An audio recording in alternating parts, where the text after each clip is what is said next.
Welcome to the Michigan Travel Show, a kaleidoscope of stories about the people, places, and events that shape our great state. Okay, well, hello everyone. Barry Morgan here with Michigan Travel. Well, you see those beautiful cliffs right there? This is part of the Palisades Interstate Park here in New Jersey, just north of the George Washington Bridge, within sight of New York City. This phenomenal park, this is really a cool park. I've got some great hiking trails and lots of roadway, lots of cyclists and runners. And what is cool right here, then you get a beautiful view of the George Washington Bridge and Manhattan straight down. And of course on the other side, New Jersey. Over there, that little bit of a taller building, that's called the Cloisters, a big medieval museum. But this is a unique spot here right on the Hudson River. Now, there is a roadway, and you see some cars going over there. You can go right underneath the bridge there. They have a load-in dock for small boats and jet skis. So a large crowd gets over there and does their jet skiing and stuff. Also, it is the construction, renovate, whatever you want to call it. It's where the George Washington Bridge Authority, Port Authority, all their workers and equipment is there to be able to do constant work basically on that bridge. It is a daily upkeep on that bridge. These bridges, like we have the Mighty Mac in Michigan, and these bridges take round-the-clock work. Right now I see a curtain underneath it, so I don't know if they're painting or whatever. Takes a year to paint it with all the electrical on it. You've got hundreds of workers doing maintenance on it every single day. I see they got an elevator, but there is a cable there that goes up. It's probably providing electricity and other stuff to go up for the workers to work up there every day. But, well, this is a beautiful park. It is so cool. Like I said, I was around here, and like I said, there's that. But here was the timeline. In 1893, stone quarries, this was a big quarry. They used to take stones off the front of that of the bluff up here, and they were using dynamite to do it. But in 1897, the Women's Club of Inglewood invited the leaders of New Jersey State Federation of Women's to set sail and to see the damage that the quarries were doing to the blocks along here. And in 1900, the two states, New York and New Jersey, Interstate Park Commission, and in New Year's Eve blasting of the huge Carpenter's Brother quarry ended. And in 1909, they opened up this park. The governors of two states formally opened the Palisades Interstate Park to the public. So this is a New York, New Jersey collaboration. That's what it has always looked like. Further, there was a rock slide a few miles down. This is an 8-mile park, and then go further down past that. But the main part of the park is 8 miles, and there is a trail. I did about 3 to 4 miles of it. Then it turns into a pretty rocky deal. But all this stone, a lot of this stone work and stuff was during the 1930s, during the Depression. The CCC boys, who did lots of work, and Workers Progress Association did lots of work. And I see a lookout point up there. There is a great hiking trail. Haven't had time to do it yet. That'll probably be my next trip here. But they have this type of stone they used all on the walkways and the roads. They don't have guardrails. They have these huge stones along the paths and the roadway. And so this is, like I said, no steel, no wood, just they did stonework around here to make this beautiful park. And then this road was built around between 1912 and 1915, the 8-mile road. And like I said, this is really a cool park. So a real treat for New Yorkers and New Jersey people to come on over here and see this beautiful park and look at New York City and at night. But now we're going to go up on top of the bluff on the other side of the bridge to Fort Lee Historical Park. Fort Lee was a major stronghold during the Revolution for the young America fighting off the Brits back then, and so it was a constant place for the Americans to be holding off the British during then. And of course the Hudson River, boats sailing up and down it. They did a lot of things to prevent both sides from going up and down the river, because it would bring commerce from upstate New York and other places, and even Canada, and would cut off this from other parts, anything north of here. So it was, like I said, a lot of history, but really a cool place. Okay, well, let's go up to historic Fort Lee. Well, here's an impressive view on the looking up and across at the George Washington Bridge as we go underneath it. That's pretty cool. That is a cool sight. Here it is. Here it is, the Edgewater, the Palisades Interstate Park. Pretty cool spot. Well, we're at the Fort Lee overlook of this majestic bridge, the George Washington Bridge. Goes from Fort Lee, New Jersey into Manhattan. There it is, the world's busiest bridge. Millions per day go over that bridge. And of course the workers always there working on it. It's 24/7 working on the bridge. There it is, the mighty Hudson. I was just down in that park right there, you can see. And that's the Palisades Park. And this is, like I said, the mighty George Washington Bridge. So, and there's Manhattan across the way. And like I said, this is all part of the interstate park system to New York and New Jersey. And let's go take a look at the map over here, and we will really see what it's about this beautiful park here too. And here we are right in the middle there. That's the Tappan Zee Bridge. George Washington Bridge is here. So this goes way north of here, and Palisades Interstate Park goes a long ways up and down to about 8 miles, but they got Tillman Mountain like along the Hudson. There's the Tappan Zee Bridge. Just keeps going all the way up the mighty Hudson River, and western shore of the Hudson River in Bergen County. More than 100,000 acres of parkland and historical sites. The New York and New Jersey managed Palisades Interstate Park Commission. So, like I said, I talked about the Women's Commission getting it going, and George Washington Bridge was built in 1933, and John Rockefeller, he bought a bunch of land on top of Palisades, so he donated several hundred acres to the commission to ensure the beauty of it, overlooking all the way, and you see the New York, New Jersey border there. So that is pretty cool. Like I said, it's a pretty unique spot. And of course, you go in the back here, lots of bears, a lot of wildlife. This is wild country once you leave the city up here in the northwest corner of Jersey, and then of course up into New York. Well, before state park days, this was a kind of a mecca for entertainment and socializing.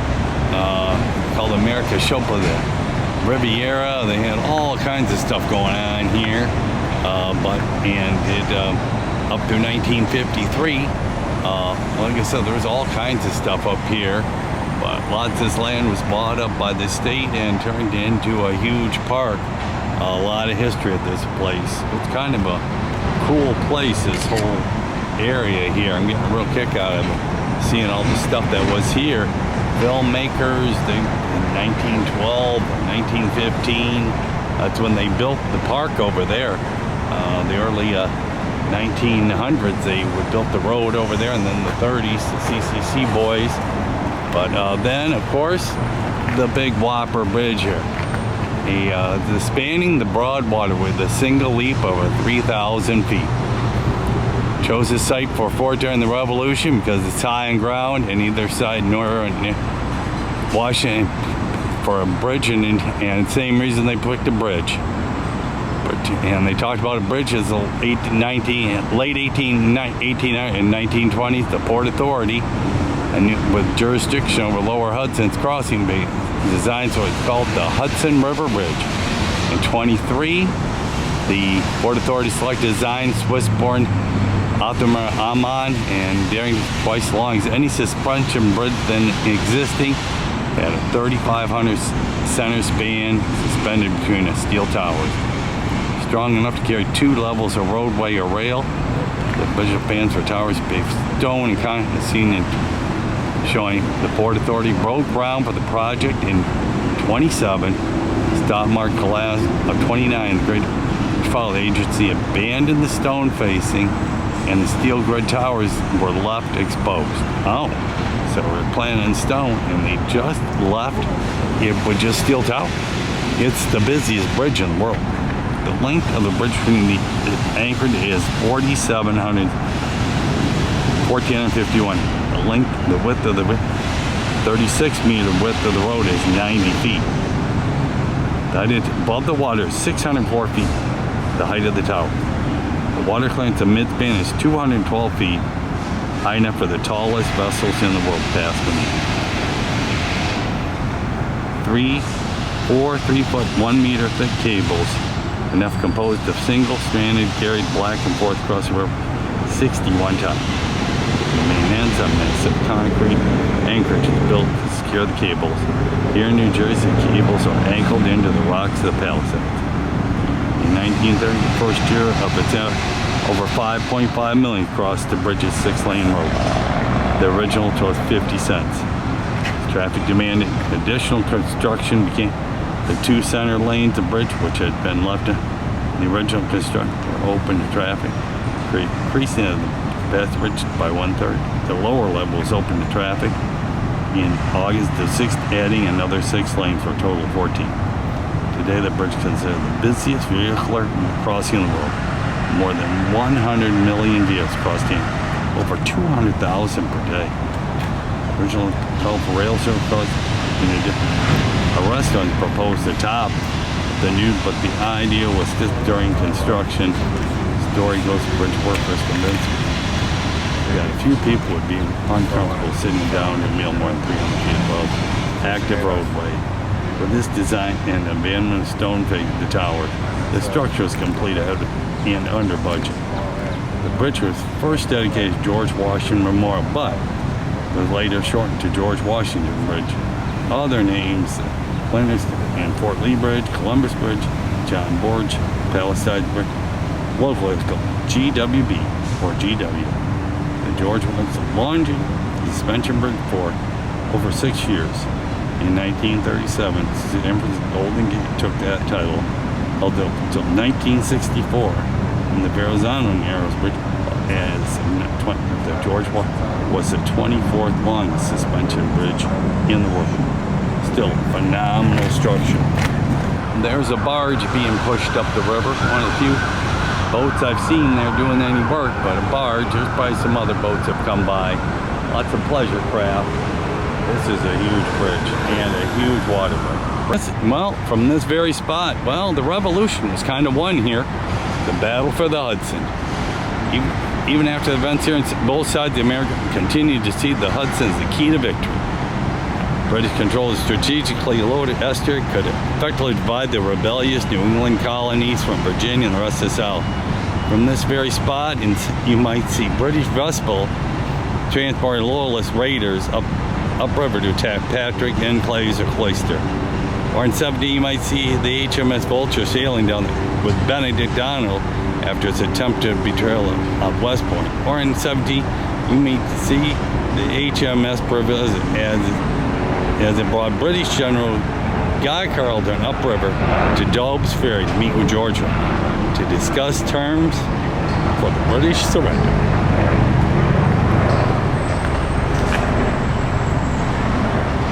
(1863).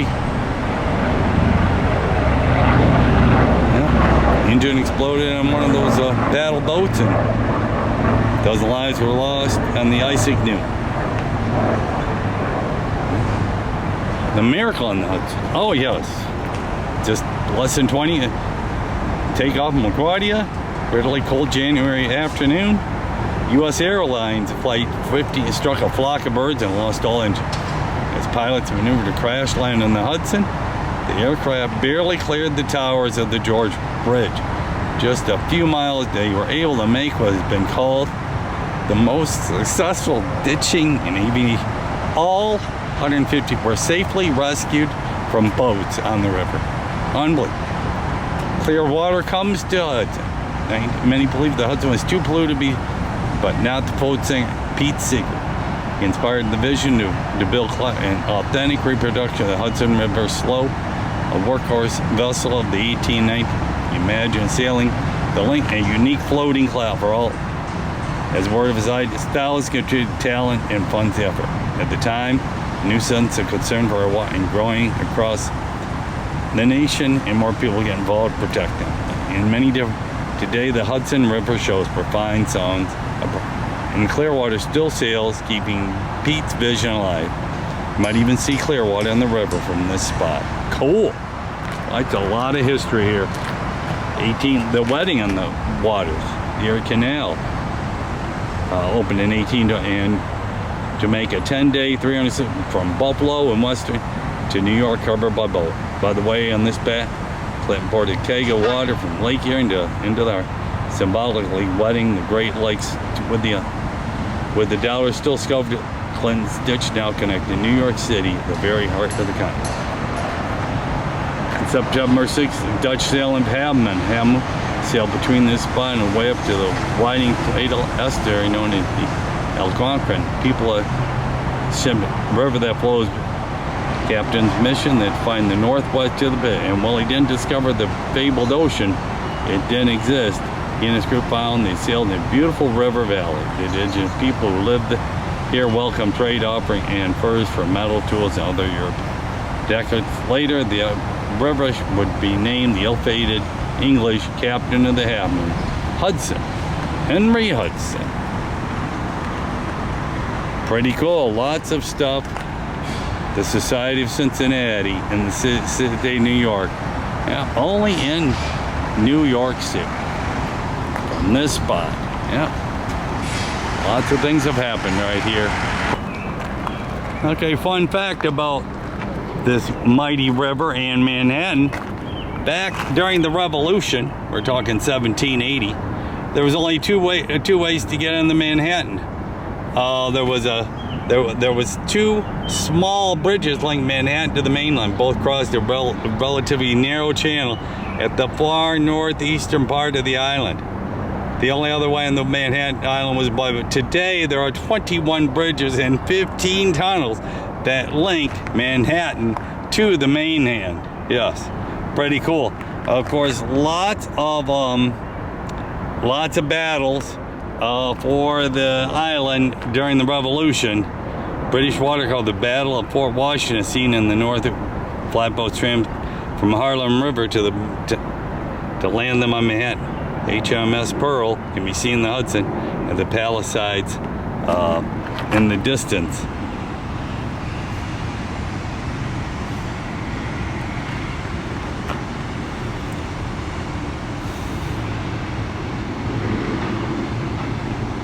There was a ferry at Duckham Street, the old Tubby Hook landing on the river.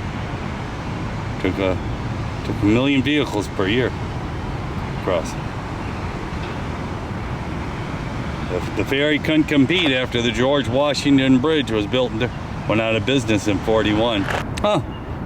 After she had been hurt in the war, Congress took up her cause and she became the first woman in the United States to receive a military pension. She moved to near West Point, where she was known as name as Captain Molly.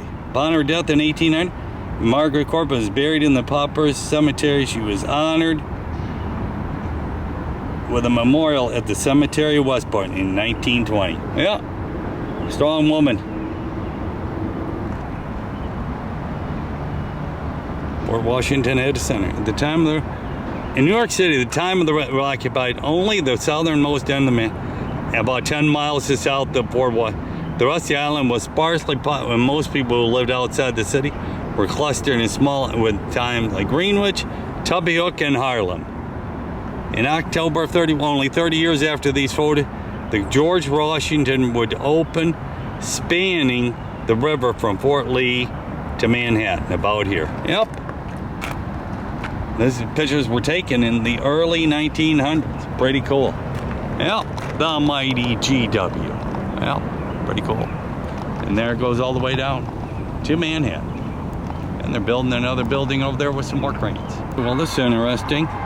Forcing the boom on the Hudson in October 17th from the British, the HMS led the Breebach, Towder, and two smaller warships through the narrow passage and a row of sunken position between Fort Lee and New Jersey. And the water boom were designed to tear the hulls of the ships, compelling them to slow and turn as cannons fired from above.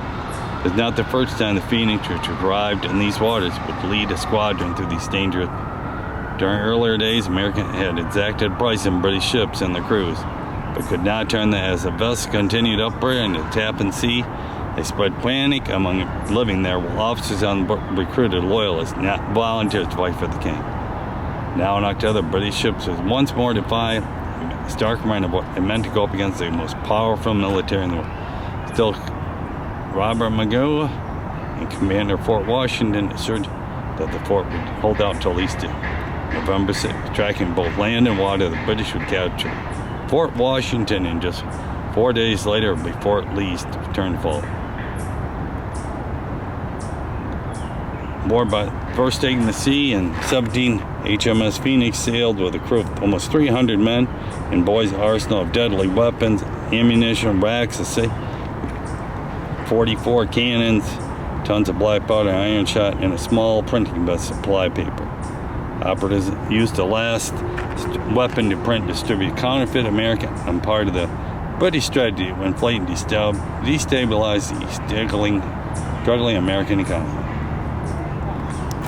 Life in the shadow of the war, like I said, people would help the Americans, some would help the British, and but some would become abandoning their homes to move. The British occupied New York. Others took arms for the British, or served as providing intelligence that could endanger their form or help to topple a fortress. Yeah, and here, pretty cool.